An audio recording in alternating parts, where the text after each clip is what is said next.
No, not three, just those two. Oh, you had a different one. Kurt, you're muted. I was going to do an introduction and say, welcome back, everybody. Today is sponsored by Natty Daddy. Drink the Natty, be a daddy. Can you imagine Natty Daddy sponsoring a philosophy group? I can't. No, I just don't see any world in which that happens. Actually, if we do a podcast, can we also do like fake commercials for really terrible things? Oh my god. We should like somehow get a mock-up of like fake products. We don't have to worry about actual issues with it. We just like garbage things, like print off fake labels for things and be like, this week we're sponsored by Paper Blanket.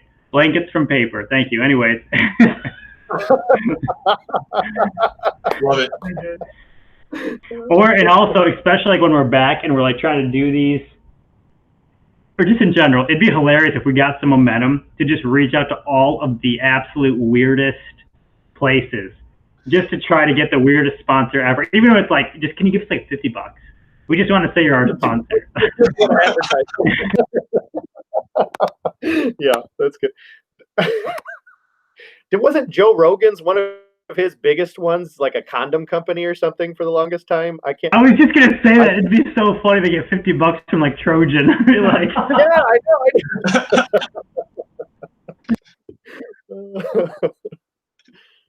Given that we're talking philosophy on a philosophy podcast, we can't actually say from personal experience these work, but we're pretty sure they do. I didn't know these are.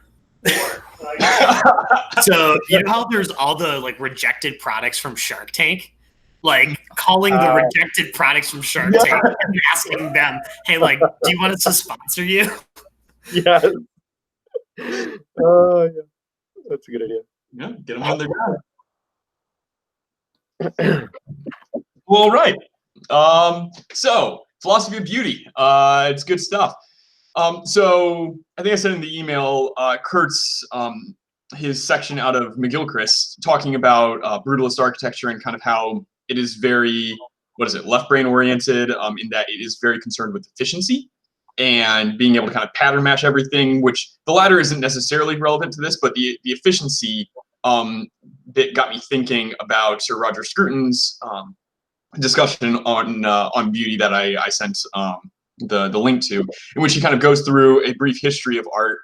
And the history of art isn't necessarily, this is this piece, this is how this was influential, but rather these are the concepts that they were wrestling with. These were the purposes that art served. And you have primarily the religious transferring to the kind of from divine to at least sublime, where we don't necessarily believe in God, or we don't necessarily believe in what previous cultures or the previous culture thought was God, or even we don't think that this is necessarily directly connected to God, but there's still some sort of transcendental thing that we're reaching for. And then you enter modern and postmodern art, in which case it's kind of brought all the way back down to reality, in which they say that art is supposed to be reflective of reality itself. It's not supposed to transcend. It's supposed to state messages about reality.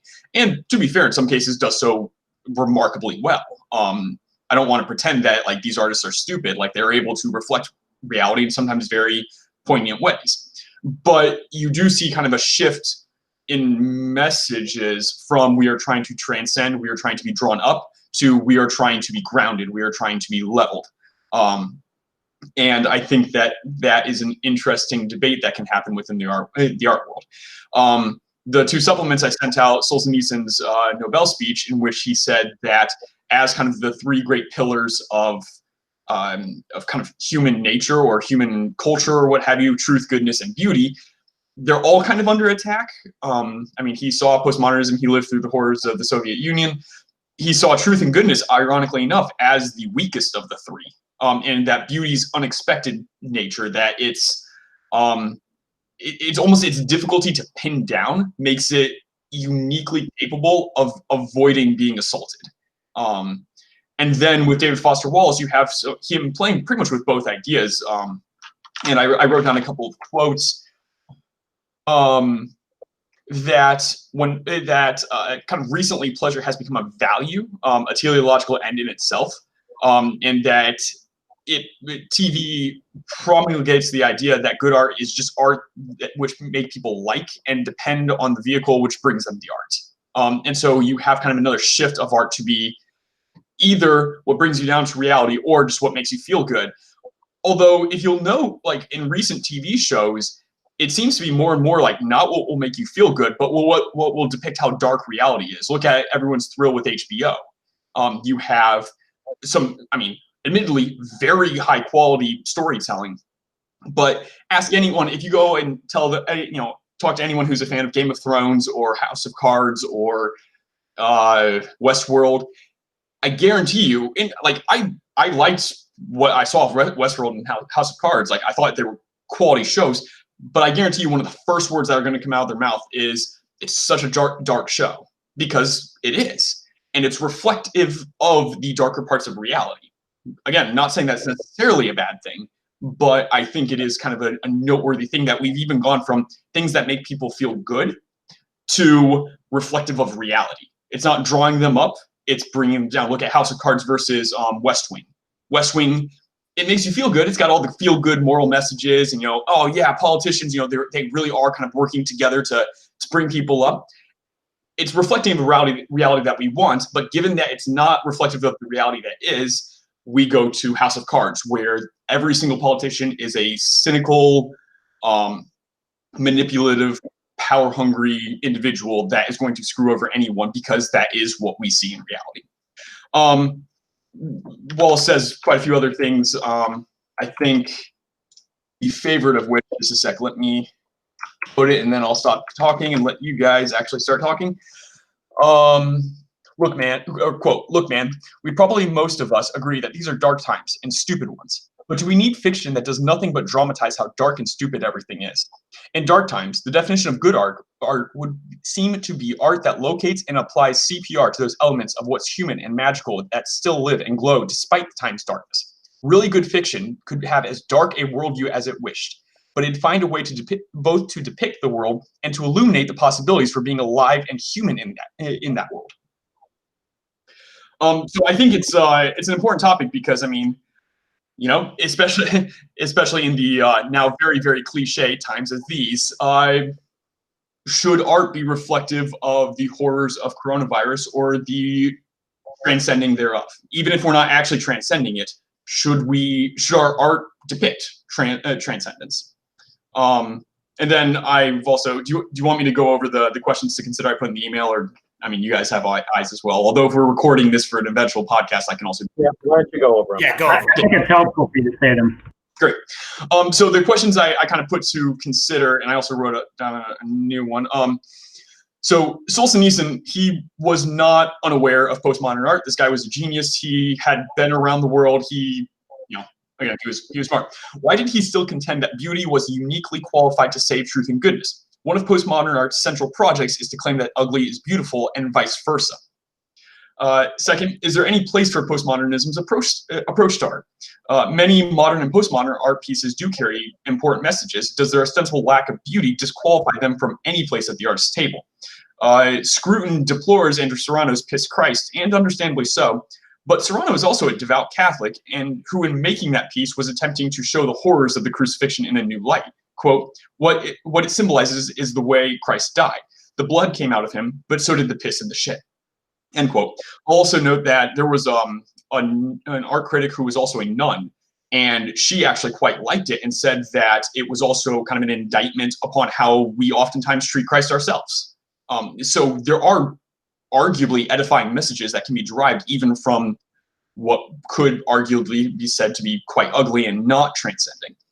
And regardless of the answer of that question, is there any sort of middle ground? Can art wrestle with the darkness of reality while still showing beauty? And where's the line drawn?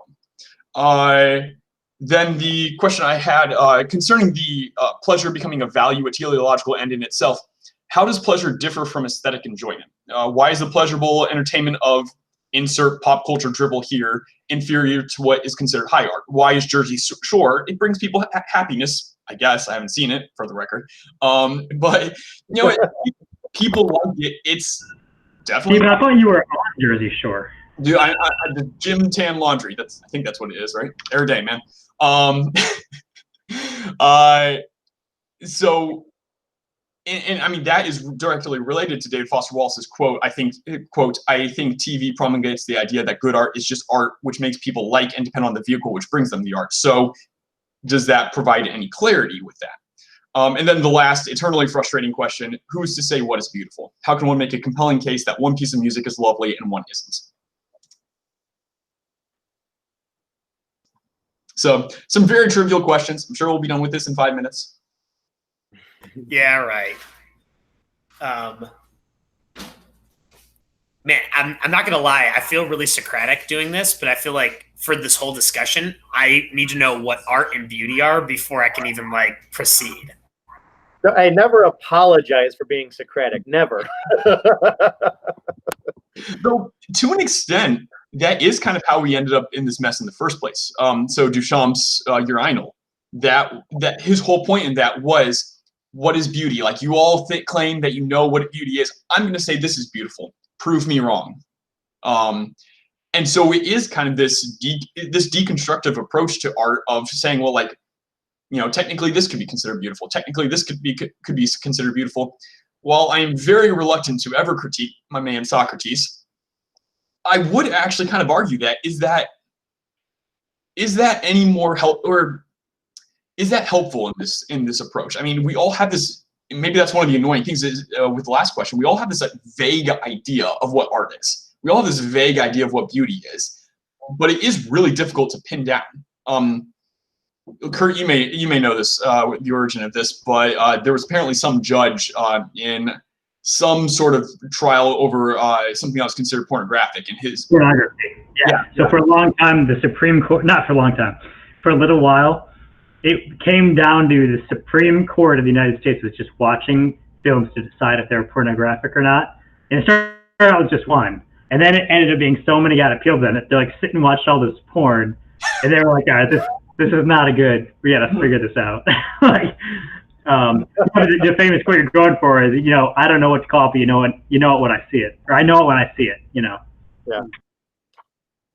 Well, I think that's because of cases like the Lolita case, where that was judged to be, or that was accused of being pornographic, so they brought Lolita in, and they were saying, well, this is like terrible because like you have this guy that's raping this 13-year-old girl, and then what they came down to was the purpose of the text wasn't to stimulate pleasure, wasn't to stimulate sexual pleasure within the reader, and so as a result, therefore, it's not pornographic, though it depicts those things. But I think it's like those kinds of cases that would have brought about the Supreme Court having to watch porn to see if it's stimulating sexual pleasure. Yeah.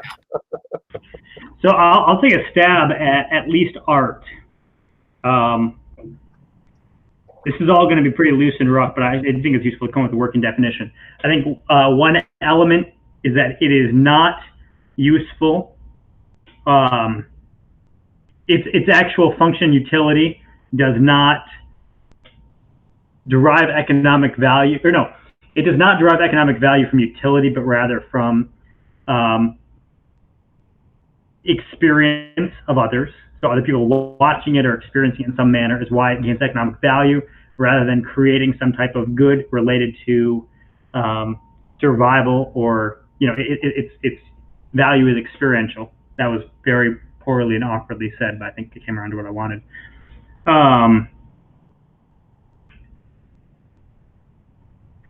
And then, well, this is the questionable one, because I think this is, in a sense, maybe asking a definitional question first, which is natural in most discussions. Maybe in this discussion, the entire thing actually is a definitional discussion. But I do think that I would define part of art as being centered around drawing people to some sort of notion of the divine or sublime, rather than communicating a political message. Now, I agree that political messages can be wrapped up in a lot of things.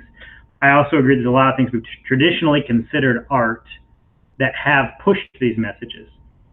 But I think if we want to correctly create a definition where we're not creating an impermissible amount of overlap with things like propaganda,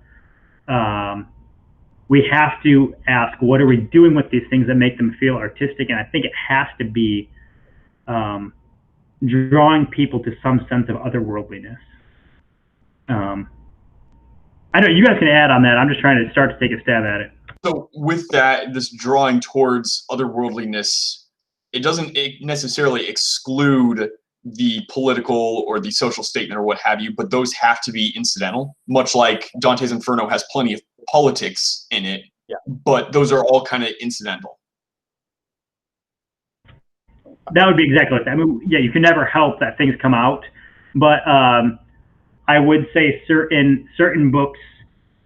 I mean, like even like 1984, right, is maybe like on the line where it's like it's a decent story. There's actually a lot. There are definitely parts in it that I really like, but it's maybe bordering on that line where if you write a book and it's like, yeah, I wrote this to try to show XYZ political point or to make people see XYZ thing about the world so that it would change.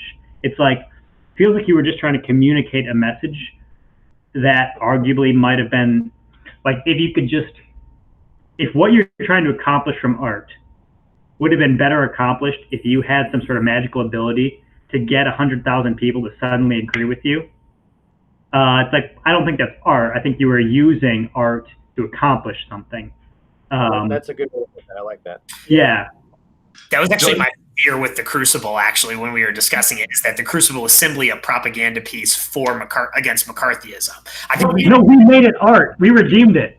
We did. That was actually something I was really nervous about, is like, is the Crucible actually art, or is it just a propaganda piece? And I think we've actually found out it was more. But that ties right to what Kurt's definition, right? And I think that's I was kind of nervous about that.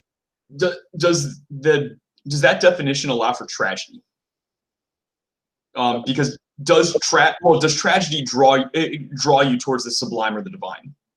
Because I see 1984 as kind of your primary critique about that not being art would be that it's tragic in nature, that it shows a government that's completely taken over and that there is no fighting it. Can you, Stephen, I would ask you to try and pick a different word, just because when you say tragedy, I instantly jump to Shakespeare or Greek tragedy, which are clearly... Well, no, that was what I was thinking of, something like... the reason that 1984 feels like propaganda is the clarity with which you can read it. And somebody could say, have you read this book? And you can be like, no. And they'll be like, communism's bad. So now you've read it. Okay. And I mean, that's not totally true, because there's parts about that book that are kind of interesting and good and story, and it captures characters. And I mean, it does depict humans as trying to transcend their situation, their environments. Exactly. And especially in the sexual stuff and the relationship stuff, there's at least some artistic portions. But I think tragedies are often more transcendent than comedy. Yeah. That's why I was confused by your question, Stephen. How was the question? How does a tragedy uplift somebody rather than a comedy? Go ahead, Diego. I'm just confused. That didn't sound like the question Stephen was asking, and that's why I'm confused. That was, in essence, my question. And I like the way we framed it. Yeah. I also just wanted to clarify: is it 1984 not art due to its political nature or its tragic nature? For example, if this piece had its characters fully transcend and actually defeats this government, would that qualify as transcending or something to that effect? Oh, so you're trying to figure out, like, does it have to have a good ending in order to be art or something? No, I'm certainly not. I'm trying to understand if Kurt's definition allows for that. So the Aristotelian definition of tragedy has to deal with a protagonist going through a certain set of events that are negative, but are caused by some flaw that the character himself has. Mm-hmm. Can you mute Kurt's mic? Yeah. I'm almost at better than pizza. Making some attendees. Oh, yeah.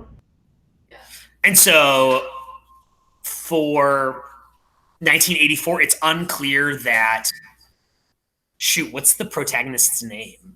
I haven't read it, so I can't say. I get that and Brave New World mixed up. So John popped into my head, but I don't think that's right. That's Brave New World. George. No, that's George Orwell. Actually,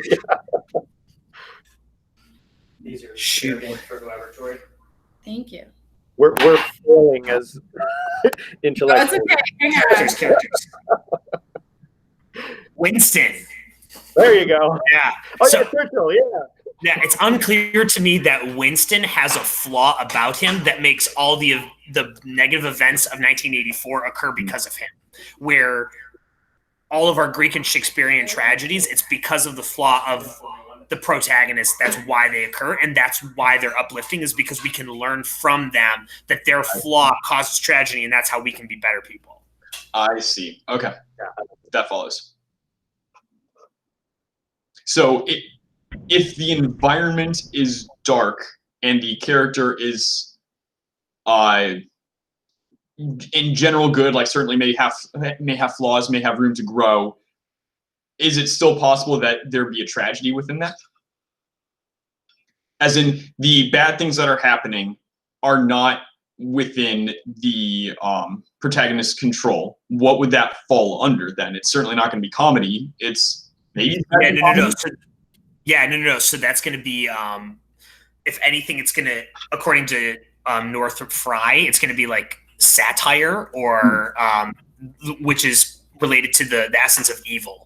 Is actually the satirical nature is the evil nature, and according to Northrop Frye. So he's got his four. He's got his comedies, his tragedies, his romances, and his satires. And satire is evil according to Northrop Frye. So which are correspond to the four seasons, which is actually, I think, really cute. Nice. Yeah, that's a nice one. Like that. You got to imagine he had like a fifth and a sixth one, but he was like, nah, I'll just kind of lump them all in and we'll make it 4 seasons. He had to, because it sounds like it's way cooler to have a book when you say like, oh yeah, there are only 4 types of plays and they match the 4 seasons perfectly. It's like, okay, all right. And now a future podcast is going to be taking those 4 and matching them to the 4 nations of The Last Airbender. Love it.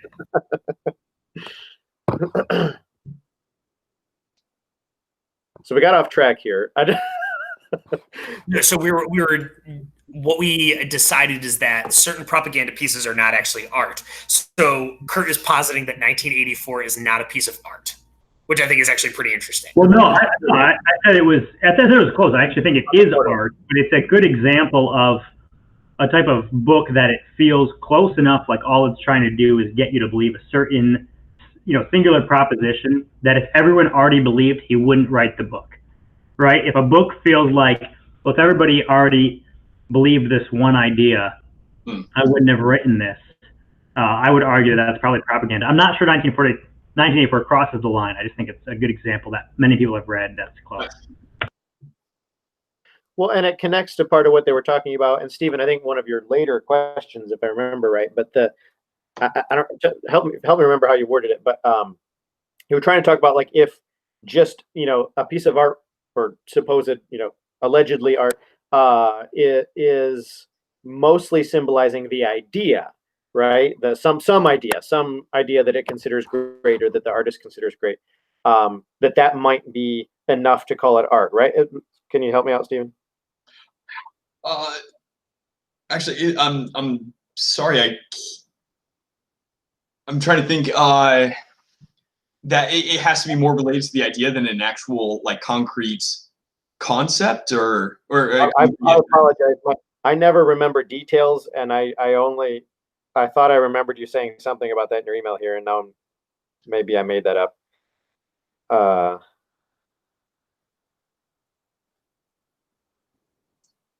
Is it perhaps related to art? It's totally fine for art to wrestle with kind of the darker aspects of life, but as long as it still kind of shows this beautiful thing to strive for?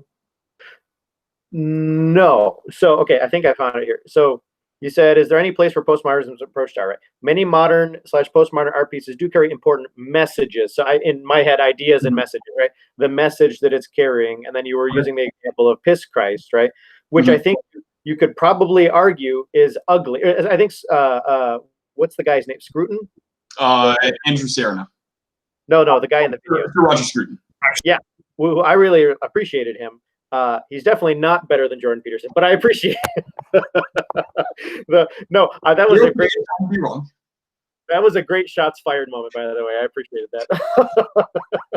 that. Oh, sorry, Liv's face was distracting me. But so anyway, for Piss Christ, that he just said it's just ugly, right? It's just ugly. And then you're talking about how even you said the nun and this other guy, the fact that he's Catholic, and it's like the message that it's sending, right? I even really liked the nun's message that you quoted earlier. I thought that was a really cool message, but it still may be that that it's not beautiful, right? That the thing itself is ugly. The message that it's trying to send is good, or a good message worth sending. And I think that's part of what we're talking about is that art, and I know we haven't defined beauty, but that art should also be beautiful, and that the message shouldn't be the main point, right? Am I understanding correctly? Sorry, go for it. Yeah, no. To say with the Piss Christ thing, like, what I was kind of thinking about is this idea of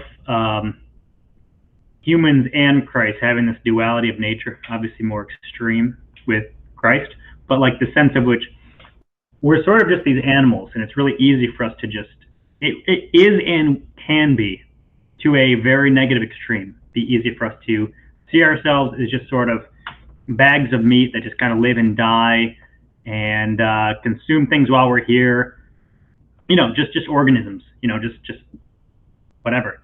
And there's this other part of us that has a spirit, that has a soul, and there's a lot that we can wrap up in what it means for that. But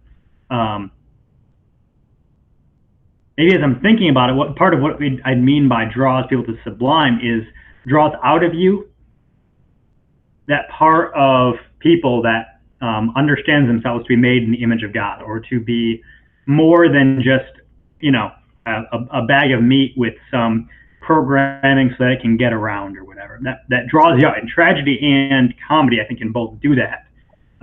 So an excellent. And so to be saying, hey, you might look at Jesus's crucifixion and think this is beautiful, but remember, he probably urinated and defecated as his body was broken. It's like all those things like, well, yeah, but he did all those things so that we would remember that we're made in the image of God, and so that to draw out our spirit. I don't know why. Yeah, like as a factual matter, it's good to remember, I suppose, that these things are painful, or a lot of art, right? And so it's like dark, like postmodern stuff, where it's like, hey, that's not right. It's not that idealistic. War is actually really, really bad, and it's like one of those things like, thank you for reminding us. The point is we were trying to remember not the physical story, the metaphysical story of what it means to lay your life down for something you believe in. And granted, that can often be poorly communicated. And maybe that's the reason that modern and postmodern art has come about, is because people, maybe, I don't know, had this tendency to take the ideals of art and say, these are normative statements. You should be like that, which isn't actually the point. Anyway, I think those would be my thoughts for now. So I like the idea of art requiring a drawing out of yourself, both with tragedy and comedy. That does strike me as a very appropriate way of kind of viewing that in both cases you are kind of reaching out to either transcend the tragic hero or to emulate the comic hero. So art has to be transcendent to be art. Like, that's one of the qualities. It seems that that's what we're going for, and to an extent, I agree. So I sent a follow-up email. Does the link I sent? So the body of the dead Christ in the tomb is one of the. It's one of the paintings that fascinated Dostoevsky. He mentions it in The Idiot, and also Father Zosima is reflective of this painting. When he starts rotting and stinking faster than nature would intend or what have you, he's pretty much painting this painting via literature. Is there a difference between this painting and Piss Christ?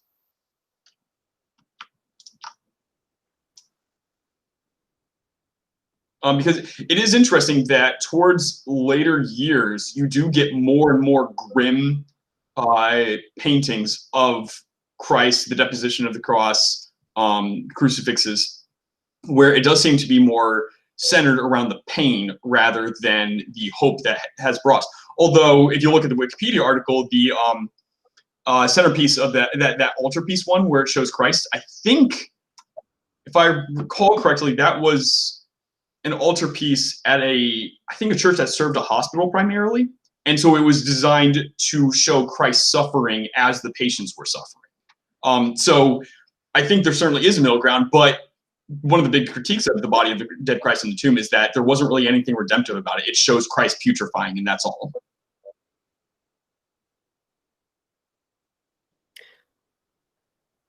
I can't say that I argue, but I am stating that it is definitely still more beautiful than Piss Christ. I cannot explain that, and maybe not by the end of this hour be able to explain that. I still think it's true.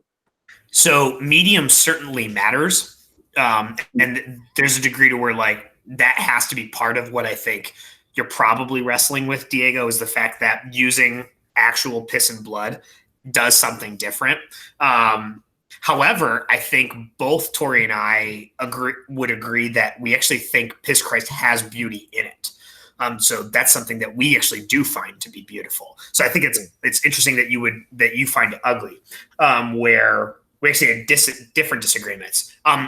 One statement that I think you were making before, Stephen, which I thought was interesting, was that postmodernism is trying to say that the ugly is beautiful.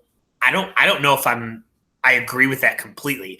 Okay. I think maybe postmodernism is just trying to say like the world is ugly and there is no such thing as beauty. So like, let's just be ugly or something like that. Let's just embrace the fact that ugliness is all around. I don't know if it's actually trying to make the binary shift. I don't know. That makes sense because I mean, one of postmodernism's central tenets is break down the binary, right? And so it's not the beauty is ugly and ugly is beautiful. It's more just it is what it is. You know, like maybe.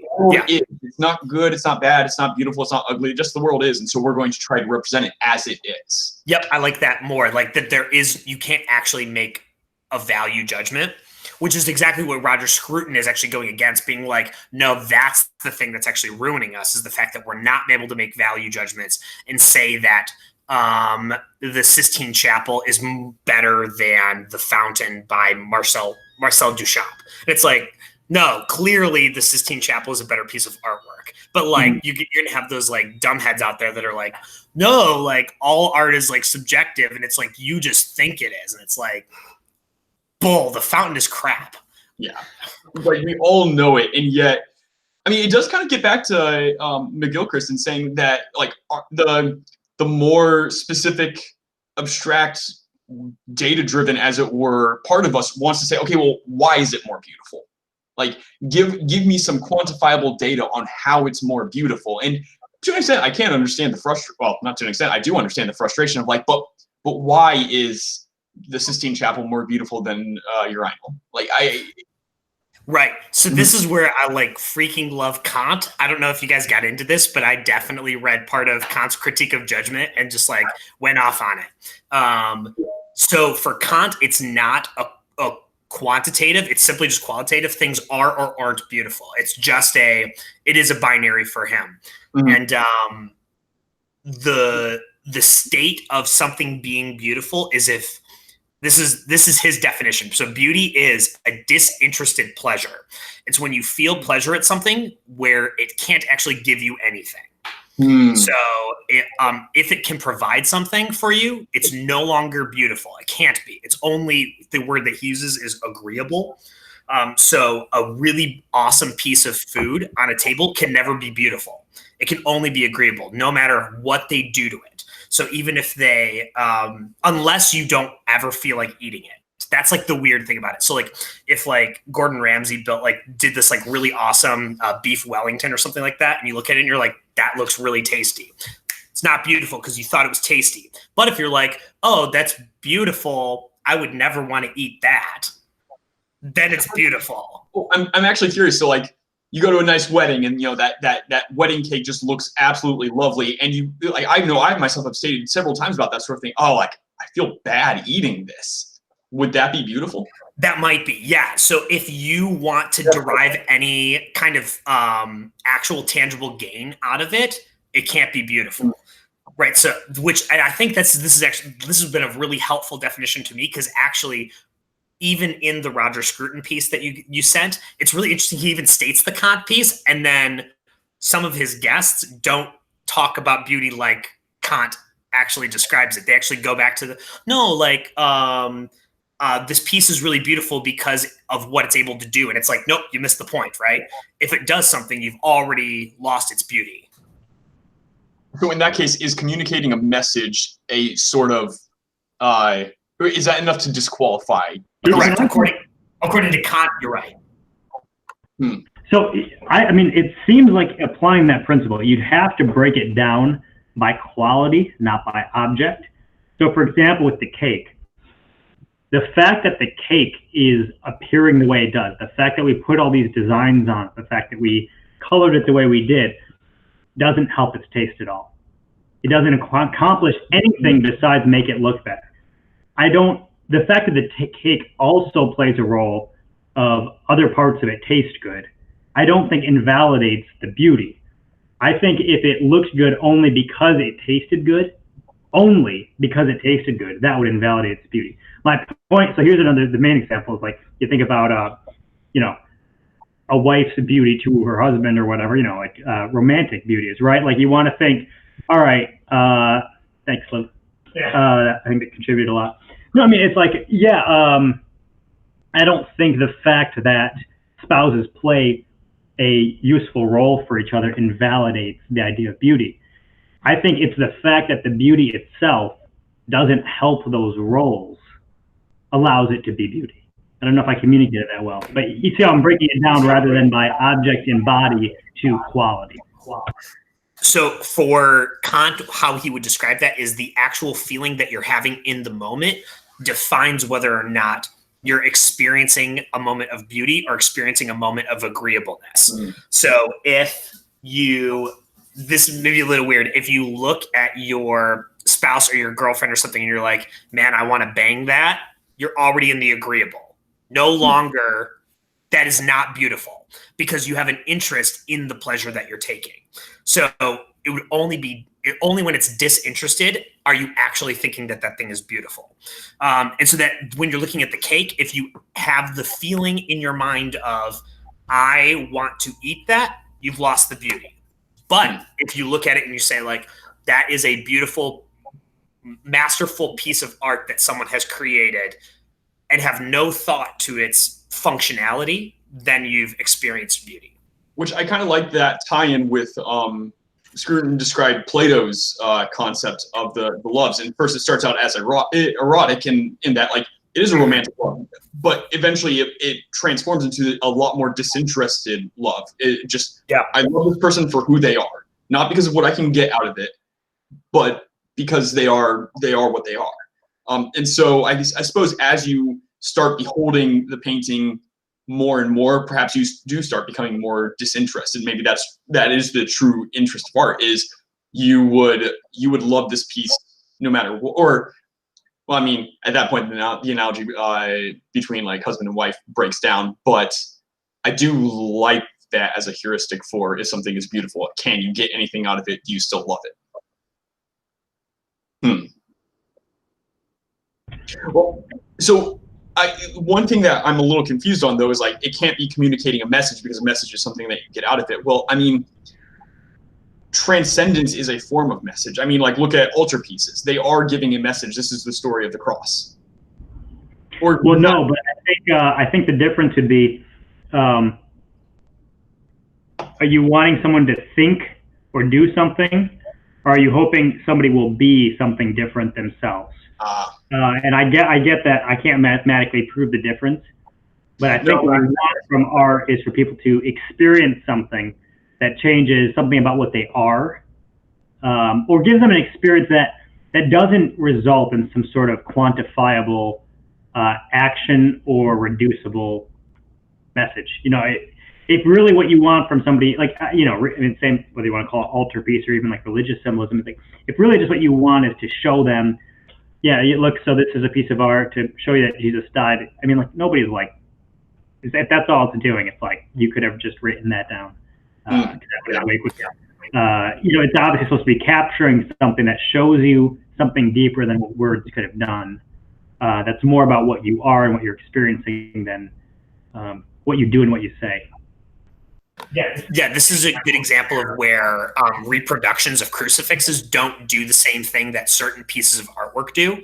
Where if you're looking at the body of the Christ in the tomb, that's an original piece of artwork that's creating something. But like if you have a little crucifix around your as a necklace or around your neck, that's not art, or that's not beautiful because it's doing something for you. It has like some kind of purpose behind it. So like that's functional piece, but it's not art, right? And it's not beautiful art. Where the body of the Christ in the tomb might be beautiful because it puts you in this like disinterested pleasure.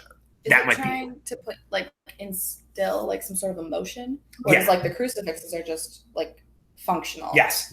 So you're right. Okay, that makes sense.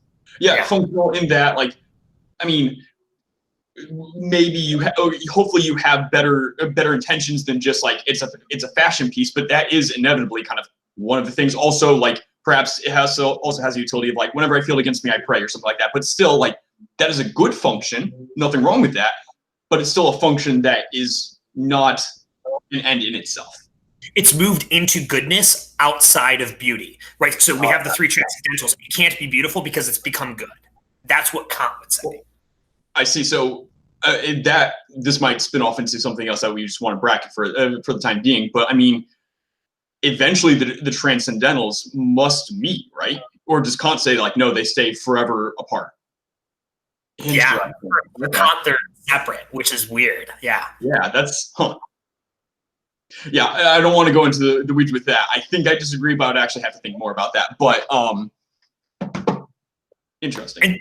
And so a little bit more with Kant. I know I'm just like I loved this train. So for him, the disinterested pleasure, the fact that when you have that feeling when you experience something beautiful, the reason it becomes beautiful is not because it actually is, but because it produces that feeling. However, what's really important is that feeling is universal, according to Kant, which means every single person that sees that thing should have the exact same feeling as you do. That's why it's beautiful. And if they don't have that feeling, that they're actually abnormal in some way. So it relates nicely to Abolition of Man, right? Where C.S. Lewis is saying like we should be intentionally cultivating these, like we should be cultivating particular tastes or cultivating particular distastes. We should, like, when you see a waterfall, you should feel this sense of awe and wonder or appreciation. When you see, the Sistine Chapel, even like regardless of your religion, you should feel transformed or transported in some way, in the same way like perhaps when you see a Buddhist temple or what have you. Like there should be something, a drawing out of you, and if there isn't, there's something wrong with you. Yeah, totally. It's not because that the beauty is objectively in the thing. It's because the beauty itself is the feeling that's produced in you when you perceive it. And so it's really weird, but he calls it the universal subjective. Mm-hmm. And so it's basically as if it was objective, but it's not. It's actually a subjective experience that we all have, but every single person has the exact same feeling. So we can just basically call it objective. That's the way he would phrase it. Okay.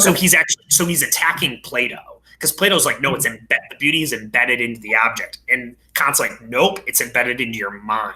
That's the difference.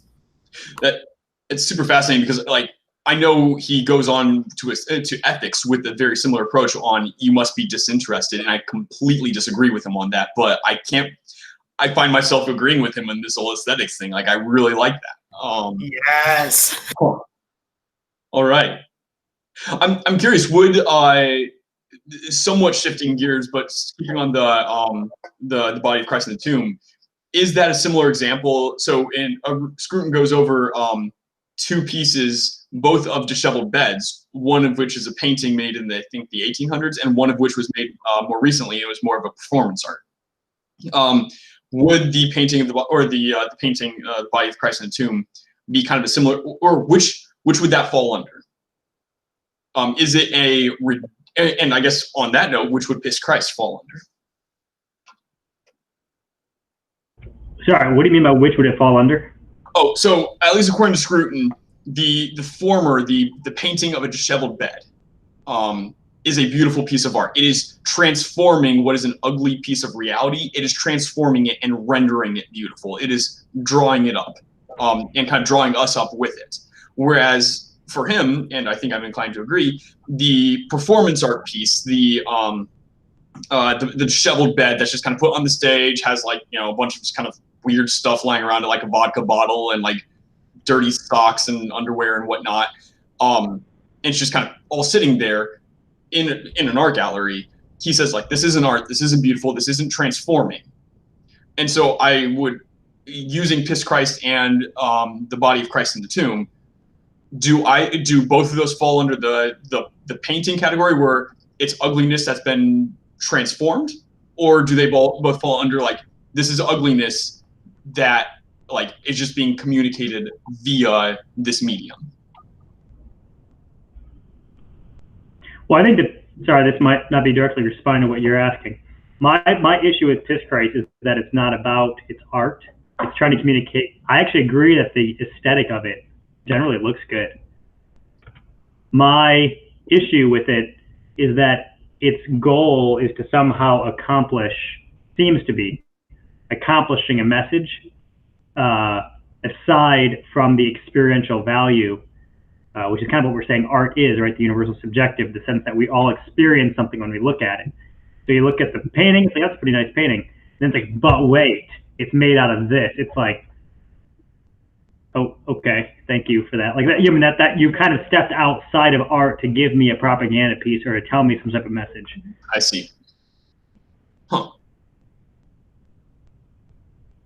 Yeah, okay, I buy that. So, okay, I'm not sure I agree that, like, I would be willing to say that Piss Christ is art, and then I'd be willing to back down and say maybe it isn't beautiful, but it's still art despite the fact that it's not beautiful. Because I don't know if I want to say that all art has to be beautiful yet.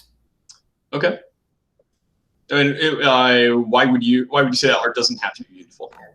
Because this is Theodore Adorno, but he was the one I know after World War II, he was the one that said true poetry can't exist after the Holocaust. That was his big statement. And so what he was trying to say with that is beauty can't exist afterwards. So the only way that we can produce art has to be functional for the purpose of actually revolution, was his idea. So art always has to have a truth concept that's embedded into it, that's communicated and mimicked by its perceivers, and that's the point of art from here on out. So all art becomes political after that, according to him. Yes, according to him, all art has to be political, and like I think that's exactly the postmodern turn. Mm-hmm. And so, if we want to say that that's art, we have to agree. But maybe we just think that all of it isn't art. Maybe it's just crap, which is a fine statement. See, it's interesting because, like, aesthetically, I would be inclined to agree in that, like, there is a certain aesthetic about it. However, Kurt's point of, like, me saying, oh, that's a very beautiful portrayal of the crucifix, you know, the lighting, the shading is quite haunting, and there's something quite, you know, attractive, or, you know, attractive, troubling, but not in a, like, I'm disturbed and scared, but more just kind of I'm brought to silence over it. In a very similar way that Body of Christ in the Tomb is. But then Kurt brings up the good point that, like, then the artist, you know, kind of walks up beside me and sucker punches me with saying, like, yeah, that's my urine. Like, that's a crucifix and urine. And to which I say, like, oh, cool. Like, but then it becomes about the message being sent, not about the encounter. It almost seems that, especially with Kant's idea, it's like, the more silent you are before an art piece, the more your mind calms and stops thinking about the meaning behind it and is just kind of drawn up in this silent rapture. That is what, like, as you approach that is how you're approaching art. Like that's when you know you are encountering art, is almost your silence. Definitely. Yep. If you're thinking about meaning, you've already lost the beauty of it. So then how would that relate to like stuff like literature? Because I mean, lit can't help but have some sort of message, right? Right. So I think I was just actually talking to Tori about this. I think there's some art that's good but not beautiful, and I think there's some art some books that are good but not beautiful, and some books that are beautiful but not good, and some books that do both. And I think it relates to the subjective response that you have when you read the piece. So for me, Animal Farm is not beautiful. That is what, like, George Orwell, I think you like nailed it on the head, Kurt. Like, for me, like, nothing about that's beautiful. I think it's good. But there's nothing about it when I read that I'm thinking that I have this like disinterested pleasure of like, oh, I have this feeling of this is so awesome that I'm reading this. Like, nope, not at all. It's actually pretty poor in its writing, but it's good at what it's doing. So it's got this purpose and it accomplishes it.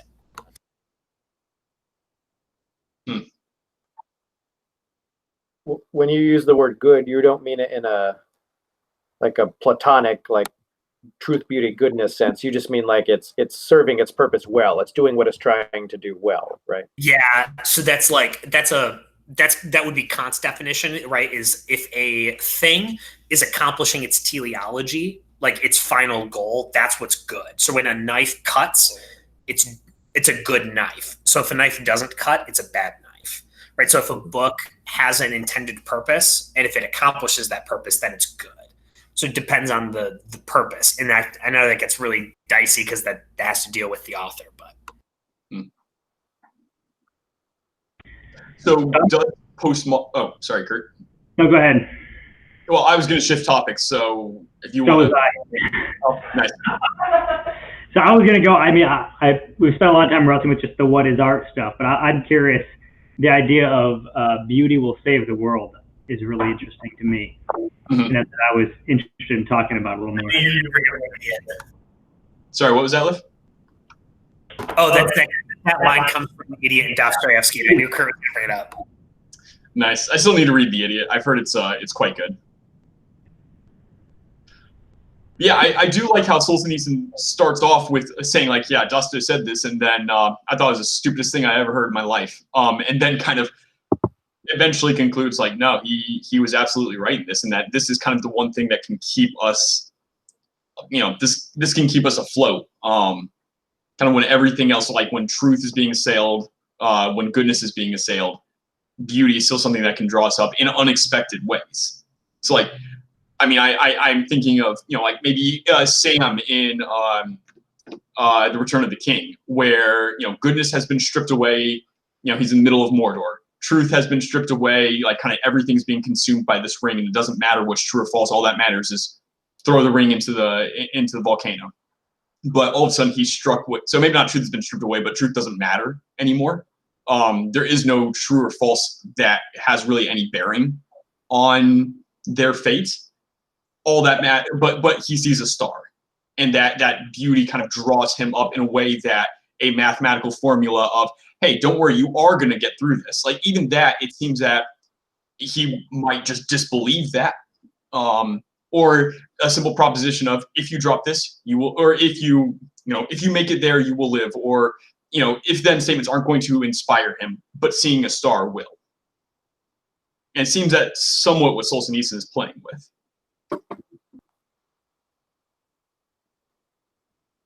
Yeah, I like the idea of we have way more control over truth and goodness than we do of beauty. Mm-hmm. Not of what actually truth is, but like how we interact with truth is our mind and thinking about it. It's very, it's kind of our own process that we go about.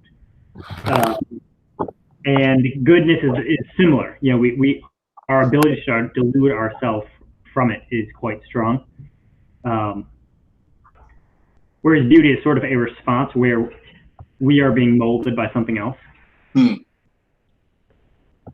Yeah, it's interesting. There have been several times where I've come across something I've considered. Sorry. No, that's fine. There have been several times I've come across something kind of considered beautiful, and then I'll look online for like all the commentary I can find on it, what have you, and it'll always just like it won't explain anything, it won't help anything, it won't contribute at all, and I'm kind of left with this. I don't know why this works. It just does. Unlike goodness or truth, where I can kind of figure out why it works.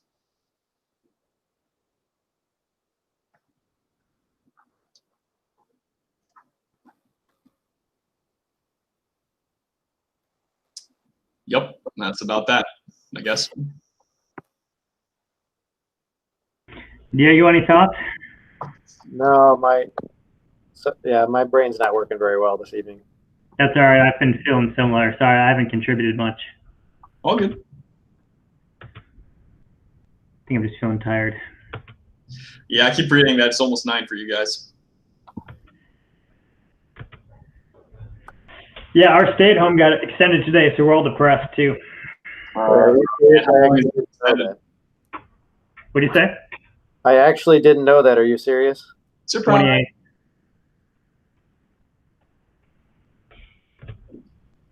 Makes me feeling better. Same here. Though I think ours is a lot less strict, but yeah.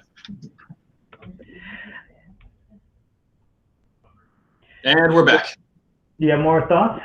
About what?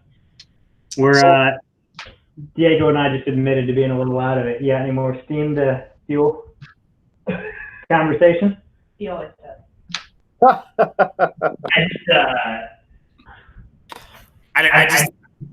This is a lot of the stuff that I talked about when I was at Wayne State. So I feel like I can keep on going, but like if you guys don't have thoughts, I'm good. I'm curious in your experience at Wayne State in the lit world. So I mean, lit has gone through similar transformation that art has. Like, is there a kind of? I mean, especially like looking at David Foster Wallace's interview, where he's saying that kind of it seems that a lot of lit people, a lot of authors are more interested in kind of abusing their audience and like telling them how awful the world is, how awful they are, just kind of like in general painting a very grim picture. And that's it. Is that an accurate experience, or is that an accurate portrayal of kind of modern, or not modern, but like lit as it is now, contemporary lit? Or are things starting to move? I mean, I know you've mentioned postmodernism, which is for that. Like, is there a departure from that? Yeah, it's probably both. But I think both camps are starting to make their headway. Where, there are a group that I think of the postmodernists that I think they maybe define themselves as like a new sincerity. It's this idea of like trying to do their best to be what they would consider authentic, which is like this weird. Yeah, it's just a weird term to describe them. But then there's another group that's so concerned with simply just being as obtuse as they can, because what they're trying to do is they're trying to break molds. So what you have to do is you have to like find like the like deepest rules to break and then break them, right? Like there's this, so there's this type of writing. I think it's called like non-narrative writing. It's just such crap, right? The idea of like, can I have a plotless novel? And it's like, yeah, but like it's just so. No one wants to read this, right? But like that's a little bit. That's like to the point where they're getting like, can you write a novel that doesn't have characters, right? And it's like, yeah, but like, what? Who wants to read this? And so that's the other vein, right? So there's like the sincere vein, and then there's this other vein that like wants to get rid of all conventions, right? Like, can you write a novel that doesn't have setting? Yeah, but like that doesn't help anybody, right? Like if I don't know what the hell is going on. Strikes me as kind of the equivalent of the 4 minutes 33 seconds. Yeah, I write music without playing music. Yeah. Yep. Yeah, and that stuff is just crap. And so that's where I'm like with Kant being like, nope, some of this art is bad, and I'm just like willing to tell those people like, nope, you just did something bad. Like you tried, and it's cute, but like nope. It strikes me kind of a similar thing where like the message does become more important than the experience, and like it kind of then showing off to say like, look how talented I am. I just made a plotless novel. It's like, cool. You're very smart. You're very pretty. Yeah, it's really annoying. Yep, sounds like it. Yeah. Yeah, I don't know if I've got more to say on that right now. Well, I mean, at least we've answered the last question. Who is to say that? Who is to say what is beautiful? Apparently, Contis. Yeah, I mean, I freaking yeah. Maybe that's me copping out, but I feel like I've really gotten into actually from Wayne State, so like thank goodness for them. But like the idea of the universal subjective, the idea that like we all have the exact same experience, I think has been like really formative for me in being able to identify these or be able to answer these questions well. So for him, he's got this idea of, it's called the 12 categories, which are 12 modes of perception that he says that all people have, regardless of who you are. And if you don't have them, you're actually, that's the mental defect. That's the abnormal person. And so for example, one of them is like cause and effect. So like if you can't recognize that when you knock a glass and you spill the water over, that the spilled water is a result of you knocking the glass. Like if you can't perceive that, like that's a mental defect. Yeah. Right. And so because everyone understands cause and effect, that's how we can like have discussions with each other, is because we all have these things that everyone has. So that's the thing that makes all humans the same. And I think part of the problem is the humanities has kind of has kind of pulled back from being about being human to being about an identity. And it's no longer the humanities. It's kind of like the identities, right? It's like we're all the black people and no one can understand us unless you're black. And like, that's so frustrating, right? Because none of the point of modern academia, at least at Wayne State, was about like trying to find universals. It wasn't about that at all. It was about like, here's the black experience. Oh, but you're white, so you don't understand it. Or this is like the gay experience, but you're straight, so you don't understand it. It's just well, and it seems like part of that, because these were the notes I was taking earlier when I was the inward versus outward, the personal versus the political, is when art becomes about identity politics or just politics generally, it's about the external world rather than the internal world. The modern humanities don't seem geared towards making good people. It seems geared towards manipulating people into doing the things they believe will create an ideal society. And those are actually really different goals. If people could just do this, society would be great. Like on paper, I don't know. Like, that's very different than like, what does it mean to be a good person? How do we make good people? And art has a profound experience on people. So you kind of really got to believe in it's a horseshoe. We can't really look for someone in the middle, right? Where you know what I mean, in the sense that if you're trying to get people, you're trying to make, you get it. I'll give up on that one for now. So my brain's on 50% right now. I don't know why. No, yeah, I think it's a good heuristic. If it becomes about the effects, the kind of discernible effect that you're trying to bring about, then it's not art. Which I think may also be the saving grace to 1984, for example, is because there's not necessarily an effect or even a belief necessarily that Orwell is trying to push forward, other than maybe government is scary. I mean, like, so Animal Farm definitely, like, communism bad. But like with 1984, from what I won't even say 1984. I would say like Brave New World, because I haven't read 1984. But assuming that 1984 is at least kind of related, like Huxley is saying, yes, like things can get bad.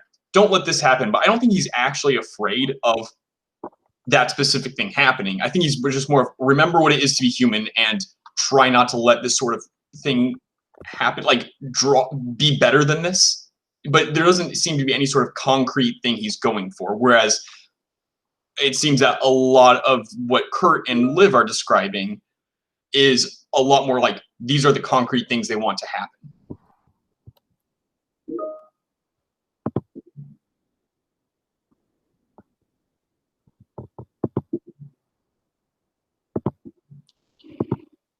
You're both muted, by the way.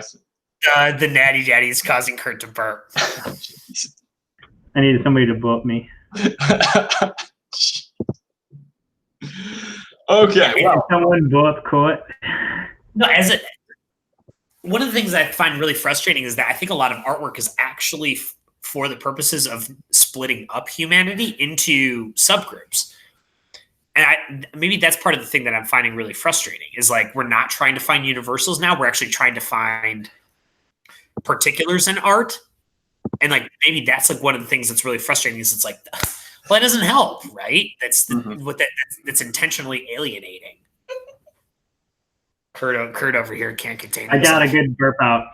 So now that I feel better. No, but I wonder if part of it is this idea we've been going back to the whole time, which is that art pulls you out of yourself, and pushing somebody into an identity is pushing them into themselves.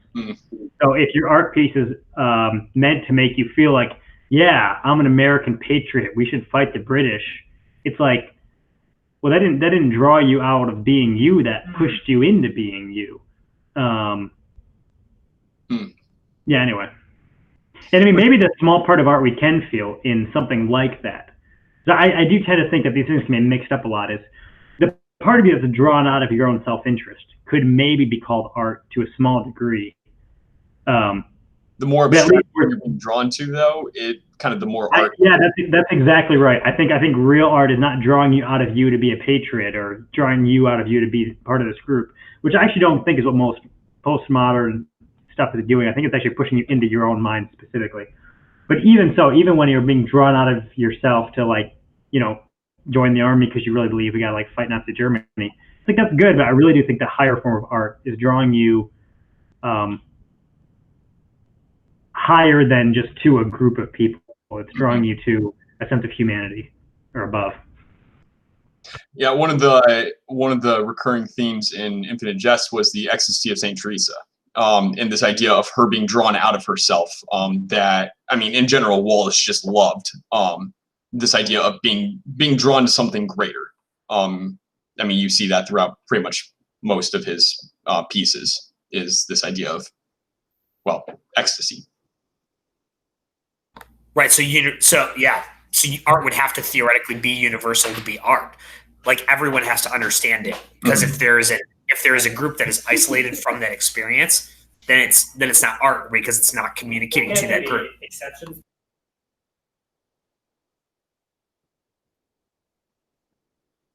You guys are muted, by the way. Kurt's saying, can't there be exceptions? And I'm not sure if I agree with that. Like, those exceptions may be people that don't have their beauty perceiver working correctly. Sure, but we never know. It seems like you'd have to agree that there could be a scenario in which most of humanity is not perceiving things very well. Yeah, I mean, that is kind of the frustrating thing with that sort of heuristic, is you get, like, it does kind of crumble down to the subjective, like, well, no, my beauty perceptor is working fine, you're not working fine. But at the same time, I mean, you know, but isn't that everything? Isn't that the unavoidable issue with, like, you know, with things, is that there are ways to hash that out, but not without getting into the argument? Yeah. I mean, like, someone with schizophrenia is going to say, like, no, my mind is fine, you're all the crazy ones. It's like, well, maybe that's true, but we're still going to make sure you get help. Like, I mean, and so there is kind of this general consensus of, like, okay, if 99% of the human population views the Sistine Chapel as beautiful and you don't, well, odds are that you're just not appreciating beauty properly.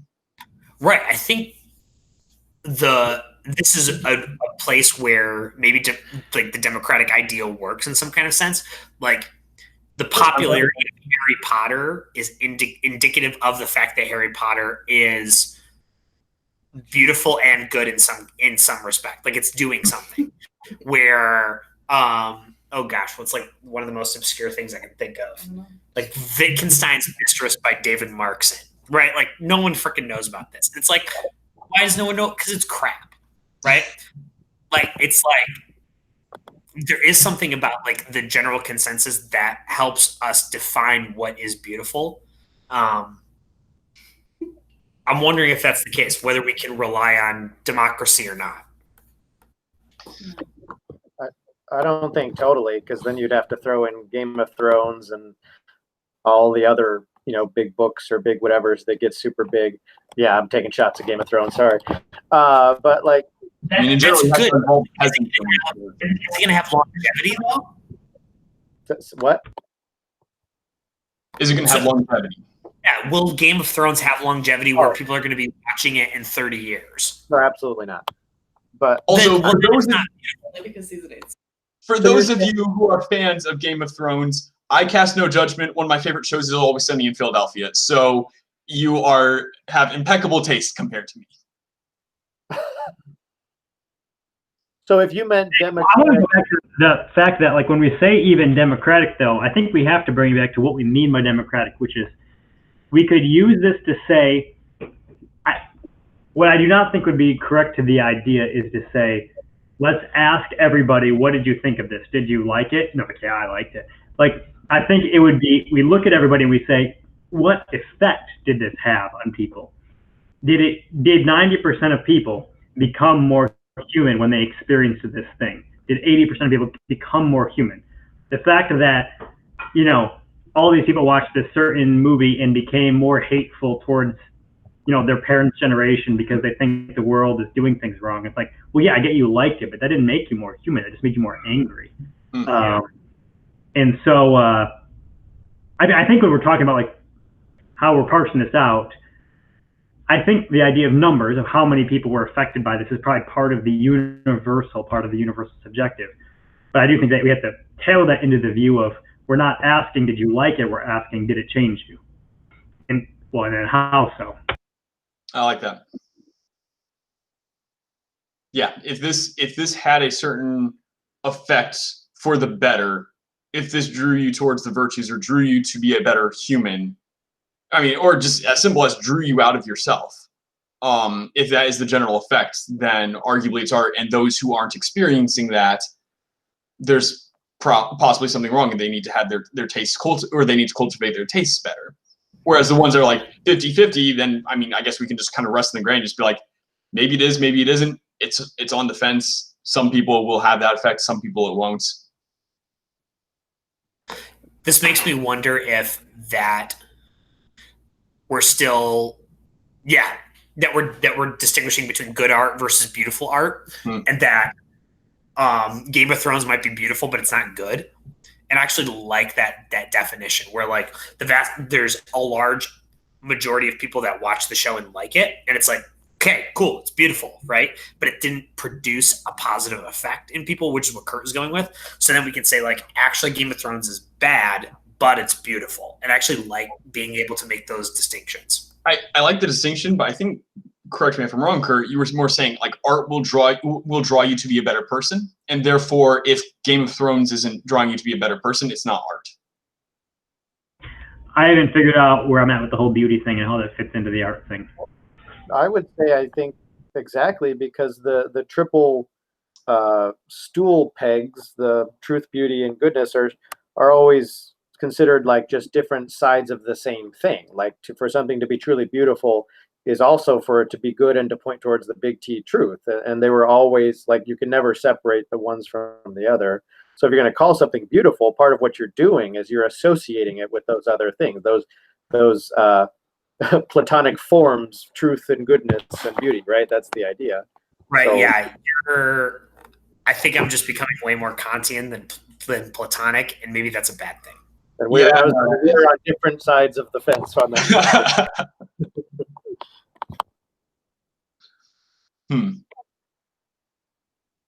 Yeah, though, I mean, I don't know. I think Kant's definition of beauty is, like, I don't know. I can't think of a better one. It's on point. Well, I think actually you just sort of got at, well, part of what we were talking about earlier, and maybe the point that I'm making when I'm trying to describe it, right? You asked, your first question was, why is it that beauty, is, according to Solzhenitsyn, was going to be the one that, outlasted and kind of held on to, but, like, by the skin of their teeth, truth and goodness. And Kurt, I think Kurt said, right, because of its difficulty to define or difficulty to pin down, right? And so I think the fact that you found a nice, pretty definition that feels very nice to you is like. Well, but even then, the definition is itself kind of vague. I mean, it's something that draws you out of yourself, something that makes you better, something that makes you more human. Like, all these things are vague, but it is useful to have some sort of way of understanding what you're experiencing. Yeah, I know. I don't disagree with that. I think I'm. I actually really like where David was going with that. It's like the idea that we control truth because it's the way we interact with it. And so we say like, yeah, this is true or that's true. And that allows us to be corrupt and corrupt others, our notions of truth when they're not actually truth. And it's because we can get close. There are certain areas where we're really good at knowing what's true, like which way is north, right?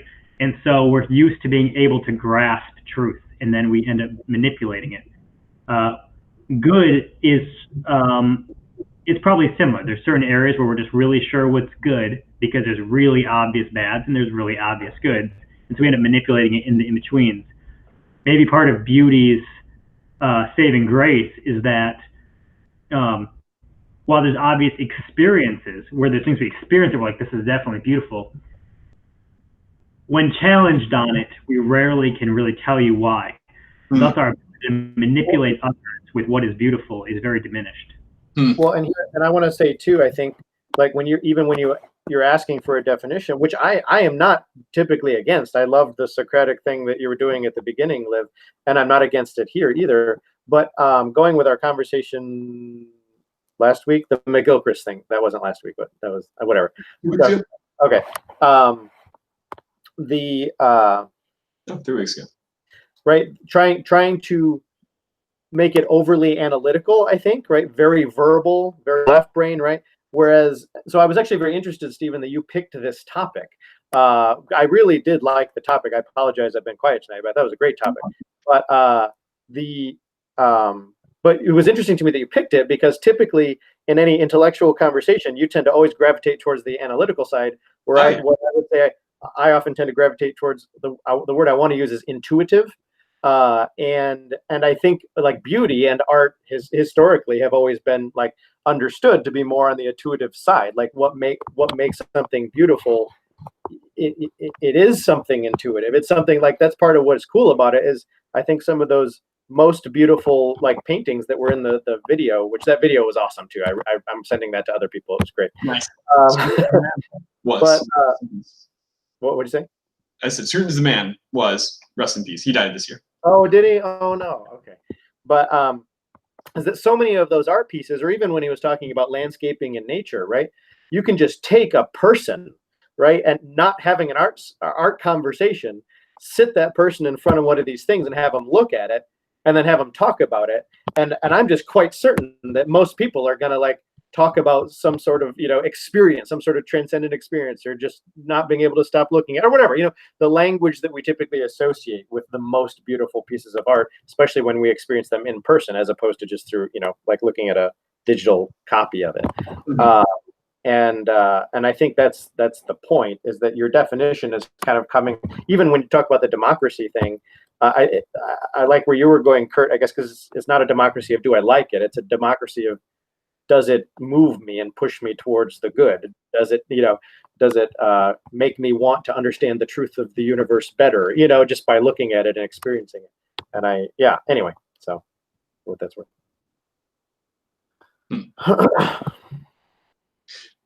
Yeah, I mean, it is one of the things that I both love about art, but also I do find it somewhat frustrating that, it can't be categorized. It can't be, like you can't break it down apart, and kind of the moment you do, it disappears. Again, like the experience I've had with a lot. I remember when I first heard of / read Stopping by the Woods in a Snowy Morning, or no, not on a snowy evening.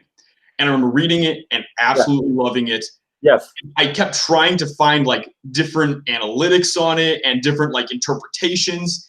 And each time I would read it, I was just like, that doesn't explain why it's beautiful. Like I want more. I want to figure out why I am so transported by this. But eventually I just kind of had to conclude, no, like it's just beautiful. And that's kind of all it is. That's a really good example. Well, another piece that is that I know I've had it with music a lot is there are times when you can start to pick apart to a degree, because I don't think it's that these things are necessarily completely indescribable in what's causing the effect. Sometimes they are beyond our understanding of what we don't really know why they affect us the way they do. But I think even more than that, we often ruin what is beautiful about them when we figure out. He's knocking at my door. Or you can go ahead. I just have to leave. Well, we want to see if you're getting mugged. All right, if that guy's beating Diego, I'm gonna be pissed. No, I mean, I've had this experience with like musical pieces where I'll like hear a different melodic form or like some type of interval. I'm just like, wow, that was really unique what just happened there. And it, you know, kind of gets you goosebumps, and you're like, wow, that was really good. And then when I go like break it down, like play it on the guitar and like figure it out, it's really fun to figure out what that is. And I still like it for a second, but I've sort of destroyed the magic of listening to it. And so sometimes, and I've had the same experience with books where like there's a story that's like, wow, that just captured me. And the more sometimes when I break it down, and it's often helpful to analyze it, so I'm not picking against that too much, at least, but I do think there's a sense in which these are all part of the same coin, the truth, goodness, you know, so maybe picking apart, you get to the truth. Why did the story move me? Okay, it was because of this piece of truth. That can be a good process, but it's noteworthy that the beauty wasn't the truth. The beauty wasn't knowing why you felt what you felt. And so if you destroy your ability to just experience something and let it be unknown, you rob yourself of something, I think. Did that happen to The Great Gatsby with Totally. you, Kurt? Totally. Yep, that was what I was thinking about. I mean, it's not that it robbed the book of any interest. I still like the book a lot, but some of the eeriness to why I liked it. Like I spent like a whole ride to Chicago breaking it down, and we both read this book like many times. Mm-hmm. And it was just so long that we spent like working through like, why do we like this book? In the book held up pretty well, where it still couldn't be like precisely this thing, but we did hammer down a lot of the main things we drew out of it. And there's a sense in which that was good. It's good to know what we drew out of it, but it robbed it of, for sure, a little bit of its kind of mystical meaning. Right. So Kant the words he would use would just be to say like it went from being beautiful to being agreeable, and there's something sad about that process when things move from one to the other. Yeah. I've noticed a very similar thing when like learning a piano piece, and like I'll listen to the piece and be like, oh my gosh, this is incredible. I really want to learn it. Like almost this like the moment you own it, it's not beautiful anymore. Which it does actually make me appreciate artists a lot more, is because they're kind of sacrificing their own enjoyment of beauty.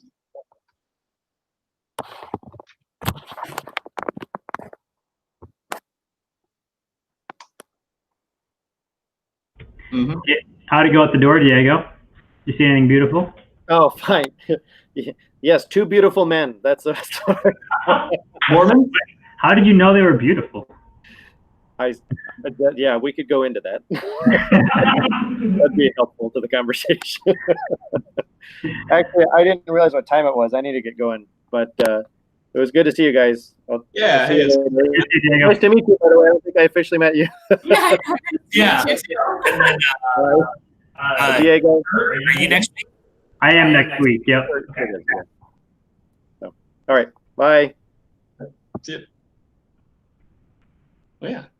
Hey, yeah, Stephen, I'm sorry. I was just a little bit out of it for a lot of the night as well, but I really did think it was a great topic. I loved reading all this stuff and looking at it. And I even feel like my mind like I had so many thoughts about it the last couple of days, and so I kind of feel bad that none of those really flowed out of me too much tonight. It happens. I'm really glad that you liked it. Yeah, I remember first seeing Scruton's video. One of my friends sent it to me, and yeah, it just kind of really kind of lingering. Yeah. I definitely loved it, but like I can't seem like the best answer. So No, yeah. I mean honestly, I think that contributed a lot. I really enjoyed that.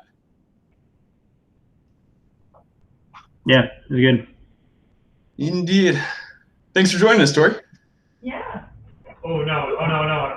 Oh, he can answer. Yeah, no, it was fun. Yeah.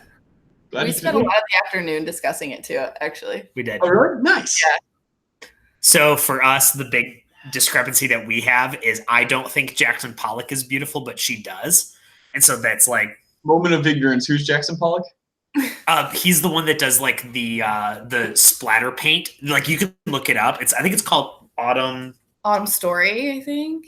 something like that. But like just look up Jackson Pollock. It's the one where he took the paint can and it just like splashes over the canvas. Oh, it's okay. not. Yeah. What's his name? Jackson Pollock. And so for us, this is like the Autumn Rhythm. Autumn Rhythms. This is the quintessential postmodern piece that is like really defining of like this is what it means to be postmodern, and like can postmodernism be beautiful? And a lot of people think this is beautiful, and it's like really a struggle for me to think it is. And I love it. Yeah, I'm looking at it now. Yeah. Huh. I mean, I can see the draw to it for sure. There is something. Yes. Wait, so you're gonna agree I'm with not Tori? sure I'm not sure I consider it beautiful. Maybe. Yeah, this is Oh. like the perfect painting to like get that discrepancy out, like because like it doesn't work with the Sistine Chapel because it's like no, you're an idiot if you don't think it's beautiful. Well, but this is half one of that, that is just the awe of how big and intricate that is. Right. Like, Yeah. Fair. where like this painting I think does a really good job of like I don't know, should I think it is or not? you should. Kurt, what do you think? And, Kurt likes it. I will turn around. Nice. So, See me. what is interesting is it doesn't look very splattery. It almost really kind of reminds me of Picasso, because when you look at it, it almost looks like there are forms coming out of the shapes, and that's what I think is interesting. Is it sort of it draws your mind into this very kind of zoomed out and interesting blurry view of the world. I was talking about how I like it because it almost reminds me of the Beauty and Chaos. Mhm. I don't know. That was my big thing. Yeah. Certainly. It's rough beans to me, I'm not gonna lie. I look at it and I think it's like, yeah, probably a 10-year-old could have devised that contraption to do that. It made me think about how bad the British were when they invaded Australia. So I thought that was beautiful. I have to pee Mhm. again. Snap. Yeah, that's because Yeah, I mean, I definitely wouldn't say it's ugly. I do enjoy looking at it, but man, I don't think I can quite. What was It's that? beautiful. It's Why are we still recording this? I don't know. Oh, That's a good question. Yeah, no, it petered out a while ago. the 3 dots. We're gonna stop the recording. Yep. Stop Yep. it. I can figure this out.